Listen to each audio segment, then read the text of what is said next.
Good evening all of you. Welcome to Money Master. So ఈవినింగే మిగిలింది కానీ good ఏం లేదు మార్కెట్స్లో. పండగ రోజు కూడా సో అతి భారీ పతనాన్ని మార్కెట్స్ మనం చూసి ఈ పండగ రోజు డైజెస్ట్ చేసుకోలేనంత వైప్ ఆఫ్ మార్కెట్స్లో మనం చూసాం. ఒక్కరోజే దాదాపు 12 లక్షల కోట్ల రూపాయల ఇన్వెస్టర్ల సంపద మార్కెట్ రూపంలో హరించుకుపోయింది. Sensex crashes 2500 points and Nifty test 23,000 mark అన్నట్టుగా కూడా మనం చూస్తున్నాము. ఒక మేజర్ క్రాష్ మార్కెట్స్లో మనకు కళ్ళకు కనిపిస్తుంది. సో సడన్గా మార్కెట్స్లో, ఎందుకంటే ఇంటర్నేషనల్ మార్కెట్స్లో ఎస్పెషల్లీ మేజర్గా మార్కెట్స్లో ఒకటి crude oil and second inflation and యుఎస్లో వడ్డీ రేట్లు తగ్గింపు లేకపోవడం, ఇవన్నీ ఫ్యాక్టర్స్ మార్కెట్స్ను ఒక్కసారిగా గుంపుగా వచ్చి మూకుమ్మడి దాడి చేయడం లాంటి సినారియో మనం చూస్తున్నాం. 2496 points Sensex, 775 points Nifty 23,000 mark పైన జస్ట్ ట్యాడ్ అబౌవ్ 23,000 మార్క్, దాన్ని ఒక్క 2 పాయింట్ల పైన క్లోజ్ కావడం చూసాం. సడన్ సెల్ ఆఫ్ దీనికి ప్రధానమైన కారణాలు ఒకటని చెప్పుకోలేం, అనేక కారణాలు మార్కెట్స్లో అయితే ఉన్నాయి. ఈరోజు మార్కెట్స్ మేజర్గా క్రాక్ అవ్వడానికి ఓవరాల్గా 30 సెన్సెక్స్లో అన్ని ఎస్పెషల్లీ హెచ్డిఎఫ్సి బ్యాంక్, తర్వాత ఎటర్నల్, 5% పైగా నష్టపోగా Bajaj finance, Mahindra and Mahindra, LNT ఈ స్టాక్స్లో కూడా 4-5% మేర అన్ని హెవీ వెయిట్సే ఒకదాని వెంట ఒకదానికి పేకమెడలా కూలిపోయిన పరిస్థితి. అటు ఎన్ఎస్సిలో కూడా ఆల్ సెక్టర్ల ఇండస్ట్రీస్ నష్టాల్లో ముగడం. నిఫ్టీ ఆటో దాదాపు 4% మేర, నిఫ్టీ రియాలిటీ 4% మేర. ఈ Anthropic effect, AI effect IT stocks మీద పతనం ఉంటుందని కూడా. అసలు ఐటీ ఏమి అంటే ఇప్పుడున్న ఈ హెడ్విండ్స్తో పోలిస్తే, ఇప్పుడున్న ఈ సినారీతో పోలిస్తే అవి ఏవి మార్కెట్స్ని పట్టించుకోలేనంతగా మిగిలిన సెక్టార్స్ అన్నిటిలో కూడా నష్టాలు. ఎన్ఎస్సిలో 2679 స్టాక్స్ నష్టపోతే కేవలం 532 స్టాక్స్ మాత్రమే advance and 95 stocks remain unchanged. ఒకటి దీనికి major reason and major factor మనకి క్రూడ్ ఆయిల్. క్రూడ్లో ఒక్కసారిగా మనం చూస్తే ఇది $115 దాదాపుగా లెవెల్కి, ఒక దశలో $119 స్థాయికి క్రూడ్ టచ్ అవ్వటం. ఇది not only US, majority of the oil dependent economies అన్నిటికీ కూడా నెగిటివ్ ఎఫెక్టే. అటు ఆయిల్ని ప్రొడ్యూస్ చేసే జీసీసీ కానీ అరబ్ కంట్రీస్లో కూడా వాళ్ళ ఆయిల్ వెలికి తేలేని స్థితి. ఇలా అన్నీ ఉన్న అల్లుడి నోట్లో శని ఉన్నట్టు అన్నీ ఉన్నా కూడా వాళ్ళు ఏమీ చేయలేని స్థితిలో అక్కడ వేచి చూస్తూ ఉండడం. Gas, crude, you name any, ఇది అన్ని ఎఫెక్ట్. గోల్డ్, సో ఈ క్రాస్ ఫైర్లో గోల్డ్ చిక్కుకుపోయింది. ఇలాంటి వార్స్ దాదాపు 9 కంట్రీస్లో 9 దేశాల్లో వార్ జరుగుతుంటే ఈ పాయింట్ ఆఫ్ టైంలో గోల్డ్ పైకి వెళ్ళగా గోల్డ్ ఇవాళ డీప్ క్రాష్. గోల్డ్ కూడా 5% డౌన్, సిల్వర్ ఆల్మోస్ట్ 9% డౌన్. ఒక దశలో సిల్వర్ దాదాపు $70 స్థాయికి దిగి వచ్చింది. కళ్ళ ముందు చూస్తూ ఉండగా $90 నుంచి $70కి సిల్వర్ రావటం. గోల్డ్ కూడా $4,700 బిలో రావటం ఇవాళ మేజర్గా చెప్పుకోవాల్సిన అవసరం. Crypto currencies, majority of the crypto currencies అన్నింటిలో కూడా సెల్ ఆఫ్ అయితే వచ్చింది. బిట్ కాయిన్ దాదాపు $70,000 దగ్గర. సో ఇలా చెప్పుకుంటూ పోతే సినారియోస్ అన్నీ కూడా భీతావహంగా భయంకరంగా కనిపిస్తున్నాయి. నిక్కే ఆల్మోస్ట్ 3.4%, నిక్కై మనకి నిఫ్టీ 3.2%, హాంకాంగ్ 2%, షాంఘై 1.5%. ఇలా ఏది ముట్టుకున్నా కూడా కొద్దిగా ఆందోళన కలిగించే స్థితికి ఉన్నాం. డవ్ ఫ్యూచర్స్ చూస్తే 2026 లో హిట్ అవుతున్నాయి. ఇలా ఏమవుతోంది అనుకున్న సినారియోలో మనం ఒక రకంగా ఆందోళన కలిగించేవి. ఆయిల్ ఒకటి మేజర్ రీజన్ దానికి. Second, fed inflation worries. అక్కడ అనుకున్న దానికంటే ఇన్ఫ్లేషన్ ఎక్కువగా రావటం, వడ్డీ రేట్లు తగ్గించడానికి ఇప్పట్లో అవకాశం లేదని చెప్పి ఫెడ్ తేల్చి చెప్పడం. Sharp cell of, heavy weight అయిన హెచ్డిఎఫ్సి బ్యాంకులో సెల్ ఆఫ్ 9% దాకా స్టాక్ అయితే నష్టపోయింది. చైర్మన్ అండ్ ఇండిపెండెంట్ డైరెక్టర్ అతను చక్రవర్తి ఆయన సడన్గా స్టెప్ డౌన్ అవ్వడం వల్ల సో బ్యాంకులో ఏదో జరుగుతుంది అనుకున్నంత స్థాయిలో కార్పొరేట్ గవర్నెన్స్ లేదు అన్న అనుమానాలు రేకెత్తించినా కూడా హెచ్డిఎఫ్సి బ్యాంక్ నష్టపోవడానికి కారణమైంది. దానికి యాస్కేడింగ్ ఎఫెక్ట్ దీని మీద పడింది. నిన్న రాత్రి అటు అమెరికన్ మార్కెట్స్లో, ఇవాళ ఉదయం ఏషియన్ మార్కెట్స్లో పతనం కూడా one of the main reason. US bond yields పెరుగుతూ వస్తున్నాయి. ఎఫ్ఐఎస్ కంటిన్యూ సెల్లింగ్ కొనసాగుతోంది. ఎఫ్ఐఎస్ డేటా ఒక్కసారి మనం చూస్తే, ఎఫ్ఐఎస్ పాయింట్ ఆఫ్ వ్యూలో ఇప్పటివరకు massive outflows, FIs have been consistent net sellers in March 26. Data shows 66,000 crore net sold in the first 66 days of March. Maybe డేటాలో కొద్దిగా అటు ఇటు ఇంపాక్ట్ అయితే ఉండవచ్చు. యాక్యురేట్ ఫిగర్స్ ఉన్నాయో లేదో డౌట్ అయ్యేది, ఎందుకంటే ఏఐ నుంచి తీసుకున్న జెమినీ నుంచి తీసుకున్న డేటా ఇది. కన్సిక్యూటివ్ సెల్లింగ్ వరుసగా 14 సెషన్లో కూడా సెల్లింగ్ ఓవర్గా 2026లో 1,00,000 కోట్ల రూపాయలకు పైగా ఎఫ్ఐఎస్ మన మార్కెట్స్ని సెల్ చేశారు. సెల్ ఆన్ ర్యాలీస్ అన్నట్టు ఇప్పుడున్న మార్కెట్ టెన్షన్స్లో ఏ చిన్న రీబౌండ్ వచ్చినా కూడా, వరుసగా 3 రోజులు రీబౌండ్ వచ్చినా కూడా దాని నుంచి అమ్మి సొమ్ము చేసుకుని బయటపడడానికి ఎక్కువ ప్రాధాన్యత ఇచ్చారు. దీంతో ఈ సెల్లింగ్ కూడా one of the major reason. And Sensex weekly expiry ఉండడం, ప్రాఫిట్ బుకింగ్ కూడా one of the main reason. Rupee ఎక్కడ 95-100 రూపాయలకు చేరుతుందో అనేది ఇక టైం మాత్రమే చెప్పేట్టు కనిపిస్తుంది. ఎందుకంటే ఎంతో కాలాన్ని, ఎక్కువ కాలం రిజర్వ్ బ్యాంక్ ఆఫ్ ఇండియా కూడా మన ఫారెక్స్ని అమ్ముకొనో రూపీని నిలబెట్టే పరిస్థితి లేదు ఇప్పుడున్న మార్కెట్ కండిషన్స్లో. ఇన్ఫ్లేషన్ మొన్నే నంబర్స్ గట్టిగా వచ్చాయి, ఈసారి ఇన్ఫ్లేషన్ నంబర్స్ మరింత ఎక్కువగా వచ్చే అవకాశం ఉంటుంది. సో అందువల్ల రూపీ మరింత పెయిన్ అవ్వడానికి అయితే కారణం ఉంది. సో ఇప్పుడు ఏం చేయాలి? The uncertainty surrounding the war has turned worse with Israel hitting the world's largest LNG refinery in Iran. So ఇక్కడ లిక్విడ్ న్యాచురల్ గ్యాస్ మీద కూడా వాళ్ళు పడ్డాం. ఇది మరింత పెయిన్కి యాడింగ్ ఫ్యూయల్ టు ఫైర్ అన్నట్టు, యాడింగ్ గ్యాస్ టు ఫైర్ అని, ఈ గ్యాస్ ఎఫెక్ట్ కూడా ప్రపంచానికి మొత్తం గ్యాస్ తీసేసే పరిస్థితి ఇప్పుడు వచ్చింది. ఒక్కసారికి గతంలో ఎప్పుడూ లేని సినారియోస్ ఇవన్నీ కూడా. ఇక Iran says Israel first tax to hit US economy, Pentagon's $200 billion is the tip of the iceberg అన్నట్టుగా కూడా ఒక ట్వీట్ని వాళ్ళు చేయటము. సో ఇజ్రాయిల్ని నెత్తిన గన్ను పెట్టి ఇరాన్ని కాల్చాలనుకోవడం, చేస్తున్న ప్రయత్నాల్లో భాగంగా యుఎస్ పెంటగాన్ అటు కాంగ్రెస్ని అడిగింది $200 బిలియన్ ఇమీడియట్గా శాంక్షన్ చేయండి, ఇప్పుడున్న వార్ని పూర్తి స్థాయిలో తుదముట్టించాలి ఇరాన్ని అంటే $200 బిలియన్ డబ్బులు ఇమీడియట్గా అవసరం ఉంది అని చెప్పి వాళ్ళు వైట్ హౌస్ని అడగటము. ఒకవేళ ఈ $200 బిలియన్ మరింతగా పెరిగి $1 ట్రిలియన్ అయినా కూడా ఇంకా ఎక్కువ డబ్బుల్ని పెంటగాన్ అడిగే అవకాశం ఉంది వైట్ హౌస్ని. ఇలా యుఎస్ సిటిజన్స్ అందరూ కష్టపడి పోగు చేసిన డబ్బుల్ని, యుఎస్ సిటిజన్స్ కష్టపడి పేర్చిన రూపాయి కట్టిన డబ్బుల్ని ఇలా వార్ రూపంలో తగలబెడుతున్నారు అని చెప్పి ఇరాన్ డైరెక్ట్గా ఆక్షేపణ చేస్తూనే ఉంది. సో ఇది ఎంతకాలం పాటు అమెరికన్స్ కూడా దీనికి సుముఖత చూపిస్తారు? కేవలం 3వ వారంలోనే ఇప్పుడు ఉన్నాము. ఈ 3వ వారానికే ఇంతటి ఎఫెక్ట్, యుఎస్ ఊహించని ఎఫెక్ట్, ఇజ్రాయెల్ ఊహించని ఎఫెక్ట్, రిటాలియేషన్ ఆ స్థాయిలో ఇరాన్ ఇస్తున్న తరుణంలో ఈ $200 బిలియన్ అనేవి ఏ మూలకు సరిపోయే అవకాశం లేదు. ఇది just tip of the iceberg మాత్రమే. మరింత పీకల్లోతు కష్టాల్లోకి యుఎస్ జారుకోబోతోంది ఇజ్రాయెల్ని నమ్ముకున్న పాపానికి అన్నట్టు సయ్యద్ అబ్బాస్ ఆయన ట్వీట్ చేయడం బట్టి చూస్తే. సో యుఎస్ కూడా అంత ఈజీ కంఫర్టబుల్ సిచ్యుయేషన్లో లేదని అర్థమవుతుంది. HDFC Bank's delayed response to chairman exit raises sentiment risk. Bernstein అంచనాల ప్రకారం అనుకున్న వెంటనే ఇమీడియట్గా హెచ్డిఎఫ్సి బ్యాంక్ రెస్పాండ్ కాకపోవడం మార్కెట్ ఓపెనింగ్ టైం కంటే ముందే. సో ఇది మరింతగా పెయిన్ని పెంచింది హెచ్డిఎఫ్సి బ్యాంక్ విషయంలో. వరుసగా 5వ బిగ్గెస్ట్ సింగిల్ డే క్రాష్ స్టాక్లో మనం చూస్తున్నాం 2020 తర్వాత. ఇవన్నీ కూడా హెచ్డిఎఫ్సి బ్యాంక్లో. ఇంతవరకు హెచ్డిఎఫ్సి బ్యాంక్ అంటే కార్పొరేట్ గవర్నెన్స్కి ఉన్న పేరు కాస్త ఇప్పుడు పోతోందా అన్న ఒక భయం కూడా ఉంది. సో దీనివల్ల ఇంతటి ఎఫెక్ట్ ఓవరాల్గా 1,00,000 కోట్ల రూపాయల వరకు ఈరోజు ఎఫెక్ట్ అయితే పడింది HDFC bank sudden chairman exit రాజీనామా నేపథ్యంలో. అటు finance ministry, reserve bank of India బయటకు వచ్చి చెప్పినప్పటికీ కూడా మార్కెట్ హెచ్డిఎఫ్సి బ్యాంక్ అనేది అంత కనికరించలేదు. చక్రవర్తి 1985 బ్యాచ్ ఐఏఎస్ ఆఫీసర్, గుజరాత్ క్యాడర్కి చెందిన ఆయన. సో ఈయనే బయటికి రావడం బట్టి చూస్తే సంథింగ్ అనుకున్నంత స్థాయిలో ప్రాక్టీసెస్ బ్యాంక్లో గొప్పగా లేవు అని చెప్పి ఈ పాయింట్ ఆఫ్ టైంలో మనం అర్థం చేసుకోవాలి. These mutual funds may see the biggest hit. So ఏవైతే హెచ్డిఎఫ్సి బ్యాంక్ని షేర్స్ని హోల్డ్ చేస్తున్నాయో వాళ్ళందరూ కూడా దాని ఇంపాక్ట్ మోయాల్సి ఉంటుంది.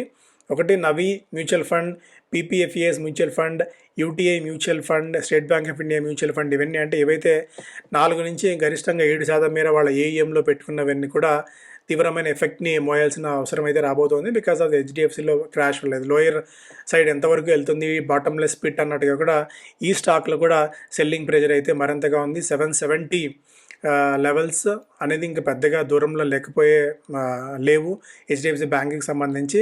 సో అటు క్లారిటీ ఇచ్చినా కూడా, అటు సెంట్రల్ గవర్నమెంట్ నుంచి, ఫినాన్స్ మినిస్ట్రీ నుంచి క్లారిటీ వచ్చినా కూడా సంభవ హెచ్డిఎఫ్సి బ్యాంక్లో ఎక్కడ మనకి రిటర్న్స్ పాయింట్ ఆఫ్ వ్యూలో చూస్తే హెచ్డిఎఫ్సి బ్యాంక్ ఏ టైంలో ఈ మధ్యకాలంలో ఎక్కడ పెద్దగా మనకి రిటర్న్స్ ఇచ్చిన దాఖలాలు కూడా ఈ మధ్యకాలంలో ఎక్కడ కనిపించలేదు. సో ఎందుకంటే లాస్ట్ 3 years పరంగా చూసుకున్నా కూడా హెచ్డిఎఫ్సి పెయిన్నే ఉంది. ఈ స్టాక్ నమ్ముకున్న వాళ్ళలో last 3 months 20% down, last 1 year 9% down, last 3 yearsలో హెచ్డిఎఫ్సి బ్యాంక్ ఇచ్చిన రిటర్న్ కేవలం 1.5% మేర మాత్రమే. లాస్ట్ 5 yearsలో కూడా స్టాక్ కేవలం 6% మేర మాత్రమే రిటర్న్ ఇచ్చింది. సో ఈ చార్ట్ మనం చూస్తున్నా కూడా లాస్ట్ 3 year చార్ట్స్ ఈ పీక్ నుంచి మళ్ళీ ఒకసారి పీక్ అందుకున్న తర్వాత మళ్ళీ ఆ స్థాయికి అయితే రాలేదు. అక్కడి నుంచి కేవలం సెల్ ఆఫ్ మాత్రమే కొనసాగుతూనే ఉంది 1000 రూపీస్ మార్క్ని క్రాస్ చేసిన తర్వాత.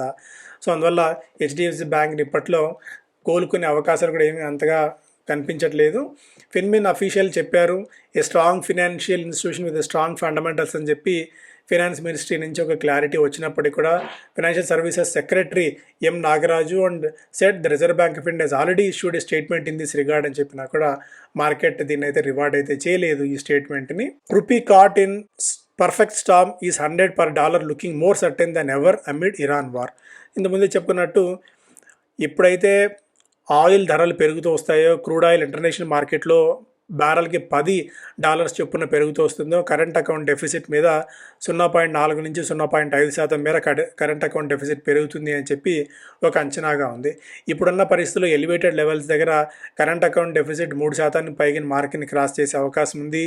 ఇది పరోక్షంగా రూపీ కరెంట్ అకౌంట్ డెఫిసిట్ పెంచుతుంది, ట్రేడ్ డెఫిసిట్ పెంచుతుంది, రూపీ మరింతగా క్షీణించేందుకు అవకాశం దొరుకుతుంది, ఎఫ్ఐఎస్ సెల్లింగ్ మరింతగా ఇంటెన్సిఫై అయ్యే ఛాన్సెస్ ఉంటాయి, ఇన్ఫ్లేషన్ మరింతగా పెరుగుతుంది, ఇన్ఫ్లేషన్ పెరిగితే వడ్డీ రేటు తగ్గించేందుకు స్కోప్ తగ్గిపోతుంది. ఇవన్నీ ఏంటంటే ఒక డామినో ఎఫెక్ట్ లాగా, ఒకసారి ఎక్కడ హిట్ అయిందంటే మొత్తం దాని ఎఫెక్ట్ అంతా కూడా అన్నిటి మీద పడే ప్రమాదం ఉంటుంది. కామన్ మ్యాన్ నుంచి కార్పొరేట్ దాకా ప్రతి ఒక్కరూ ఈ భారాన్ని మోయాల్సిన అవసరం అయితే ఉంటుంది. సో మొత్తానికి ఇది మనం అసలు ఊహించని పరిణామం ఇది. Weeks of Israel Iran war are reshaping the global gas market for years to come. రాబోయే కొన్ని సంవత్సరాల పాటు ఈ ఎల్ఎన్జీ ఎఫెక్ట్, ఈ గ్యాస్ ఎఫెక్ట్ అనేది చాలా కంపెనీస్ మోయాల్సిన అవసరం ఉంటుంది అన్నట్టుగా కూడా ఈ డేటా బట్టి చూస్తే అర్థమవుతుంది. గత 4 దశాబ్దాల్లో ఎప్పుడూ లేని విధంగా ఖతార్స్ రస్ లఫాన్ ప్లాంట్ మూసివేత earlier this month after an Iranian drone attack, the first interruption in supply in the 3 decades of operation అన్నట్టుగా కూడా ఇక్కడ వార్త చూస్తున్నాము. గతంలో ఎప్పుడు లేదు ఇలాంటి సినారియో. ఎల్ఎన్జీ గ్యాస్ ప్రొడక్షన్ని పూర్తిగా ఆపివేసి అనుకున్న స్థాయిలో గ్యాస్ ప్రొడక్షన్ అయినా కూడా అది వాళ్ళ దేశాలకు చేరివేయలేని పరిస్థితి.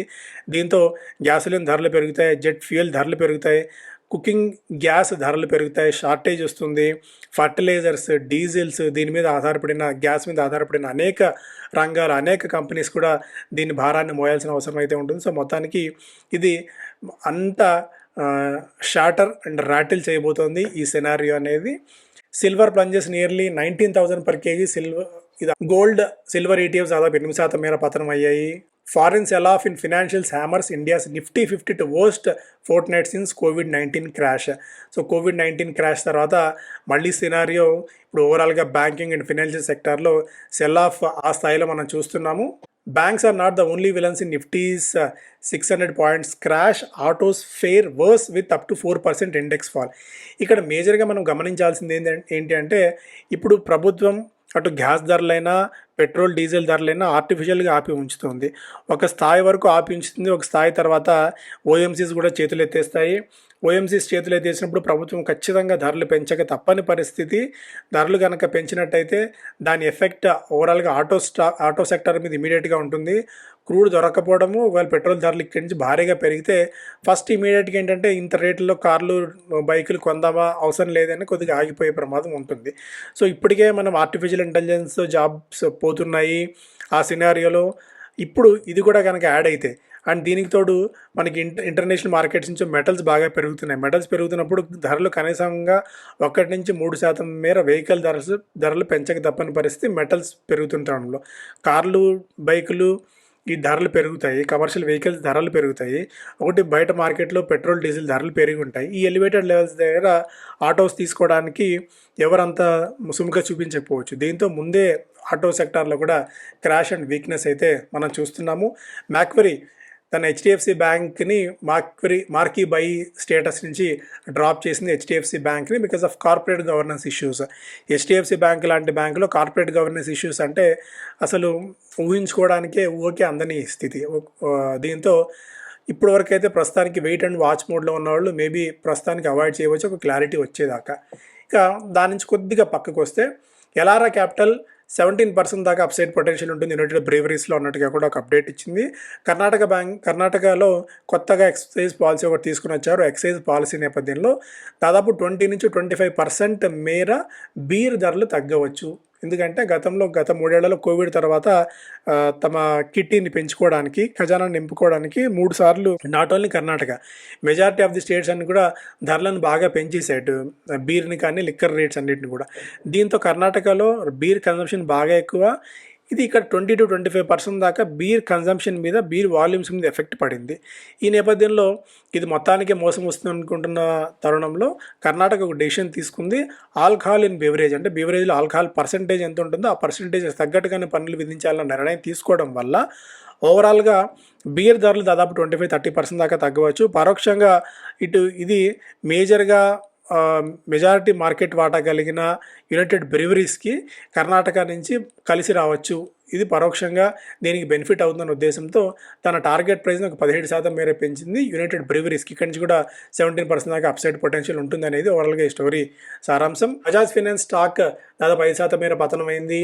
మార్కెట్ క్యాప్ దాదాపు 1,00,000 కోట్ల రూపాయల మేర ఎఫెక్ట్ అయింది ఇప్పుడున్న మార్కెట్ కండిషన్స్ వల్ల. ఇప్పుడు స్టాక్ని పిక్ చేసుకోవచ్చా అంటే మొత్తానికి ఈ ఫైనాన్షియల్ సర్వీసెస్ స్టాక్స్ అన్నిటి మీద ఇంపాక్ట్ ఉన్న తరుణంలో కొద్దిగా వెయిట్ అండ్ వాచ్ మోడ్లోనే ఉండడం మంచిది ఇప్పుడున్న మార్కెట్ కండిషన్స్లో. స్టిల్ ఇక్కడ నుంచి ఒక 5-10% దాకా బజాజ్ ఫైనాన్స్లో ఏదైనా క్రాక్ వస్తే అప్పుడు ఏదైనా ఒక బెస్ట్ బై అవుతుంది, కానీ ఇప్పుడు ఇమీడియట్గా జంప్ అయినా కొనాల్సిన అవసరం లేదనేది majority of the experts opinion. అలాగే టీటీకే ప్రెస్టేజ్ స్టవ్ క్రాఫ్ట్ ఇప్పుడున్న మార్కెట్లో గ్యాస్ సప్లై కొరత నేపథ్యంలో జనాలంతా కూడా ఇండక్షన్ స్టవ్లు వీటి మీద పడిన తరుణంలో వీటి తయారీదారులైన TTK Prestige and Stove Kraft స్టాక్స్లో జంప్ అయితే మనం చూస్తున్నాం. ఇవాళ కూడా దాదాపు 5.5% మేర టీటీకే ప్రెస్టేజ్, స్టవ్ క్రాఫ్ట్ దాదాపుగా 6.5% మేర పెరిగాయి. సో మరికొద్ది రోజుల పాటు ఈ సినారియో ఇలాగే కంటిన్యూ అవ్వచ్చు వీటిలో, అంటిల్ అన్లెస్ అక్కడ ఏదన్నా పూర్తి స్థాయిలో యుద్ధం ఇక ముగిసింది అనుకున్నప్పుడు సడన్ క్రాష్ కూడా వీటిల్లో ఉంటాయి. సో అందువల్ల క్విక్ ఎంట్రీ, క్విక్ ఎగ్జిట్ తీసుకోవాలనుకున్న వాళ్ళు మాత్రమే వీటి జోలికి వెళ్ళండి. కానీ ఇవేంటంటే ఎప్పుడు ఏ టైంలో ఎలా అవుతాయో ఇమీడియట్గా మనం చెప్పలేం. అక్కడ ఏదైనా సడన్గా వార్ ఏదైనా అయినా, లేకుంటే గ్యాస్ సప్లై సడన్గా పెరిగినా కూడా ఫస్ట్ క్యాజువాలిటీ వీటికే ఉంటుంది. కాబట్టి కొద్దిగా వీటిలో తాత్కాలికమైన అవసరాల కోసం ఇన్వెస్ట్ చేసేవాళ్ళు కొద్దిగా అప్రమత్తంగా ఉండడం మంచిది. రిలయన్స్ ఓఎన్జీసీ ఆయిల్ ఇండియా దాదాపు 3% మేర పెరిగాయి. క్రూడ్ దాదాపుగా $112-115 దగ్గర ట్రేడ్ అవుతున్న తరుణంలో ఆయిల్ వీళ్ళే ఎక్స్ప్లోర్ చేసి సేల్ చేస్తారు కాబట్టి, ఇక్కడ దేశీయంగా వీళ్ళు ఉత్పత్తి చేస్తారు కాబట్టి ఇవి ఇమీడియట్గా కొద్ది కాలం పాటు లాభపడే అవకాశాలు ప్రధానంగా ఉన్నాయి. సో ఇవి ఇప్పుడు ఏం చేయాలి కింగ్ కర్తవ్యం అంటే, పదే మనం గత కొద్ది రోజులు చెప్తున్నట్టు మార్కెట్స్ షార్ట్ టర్మ్ బాగా ఓవర్సోల్డ్ జోన్లో ఉన్నాయి. ఓవర్సోల్డ్ జోన్లో ఉన్న తర్వాత కొద్దిగా బ్లిప్ రావచ్చు అనుకున్నాం. ఆ బ్లిప్ 3 days వచ్చింది. ఇవాళ ఆ 3 రోజులు ఏదో పెరిగిందో అంతా ఊడ్చి పెట్టేసి ఇవాళ కిందికి దిగి రావడం అయితే చూసాం. So stay invested in the markets. Week stocks నుండి ఎగ్జిట్ అవ్వండి. క్వాలిటీ స్టాక్స్లో మనకు గట్ ఫీలింగ్ ఉండి ఫండమెంటల్స్ బాగా సపోర్ట్ చేస్తున్న వాటిలో స్టే ఇన్వెస్టెడ్. మ్యూచువల్ ఫండ్స్లో మాత్రం ఎగ్జిట్ అవ్వండి, మీ పెట్టుబడులు కొనసాగిస్తూనే ఉండండి. అంటే ఒక పాయింట్ ఆఫ్ టైంలో మనకు వచ్చే నీరసం ఏంటంటే హెచ్డిఎఫ్సి బ్యాంక్ లాంటి స్టాకే పతనం అవుతే ఇక వేరే స్టాక్స్ పరిస్థితి ఏంటి, ఇంకా వేరే స్టాక్స్ని ఎంత కాన్ఫిడెంట్గా నమ్మగలమన్న ఒక ఈసడింపు, ఒక నీరసం, ఒక ప్యానిక్నెస్ రావచ్చు మనలో, పెసిమిజం అనేది. సో ఏంటంటే మార్కెట్స్ని మనం తిట్టలేం, మార్కెట్స్ మనం టైం చేయలేం. సో మార్కెట్స్లో పెట్టుబడులు కొనసాగిస్తూ ఉండడం ఒకటే మన చేతిలో ఉన్న పని. So better to stay invest in the markets. So మంచి ఆపర్చునిటీ ఏదైనా స్టాక్స్లో వచ్చినప్పుడు, మార్కెట్స్లో మళ్ళీ రీబౌండ్ యూటర్న్ లాంటి సినారీ వచ్చినప్పుడు మళ్ళీ మనం దీని గురించి మాట్లాడుకుందాం. Thank you so much.